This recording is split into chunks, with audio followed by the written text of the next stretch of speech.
That morning, Mavis woke up real early. He knew he had to carry a freight train across the town, so he decided to get a head start.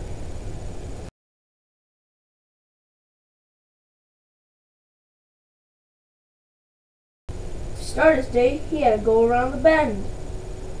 Then he started going really fast up the hill. And when he got to the stop sign, he didn't stop. Oh no, he didn't. He just went right through it. But little did he know that there was a stop sign there because the track was out, and he was about to find out the hard way.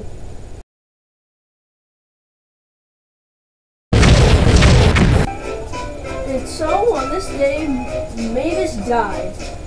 His cargo never got delivered, and the people that took down the track were never found or fined. Still at large, out there somewhere. Sad thing is, though, no one ever came to Mavis's funeral. Very sad. And, yeah, that kind of covers everything. So, bye.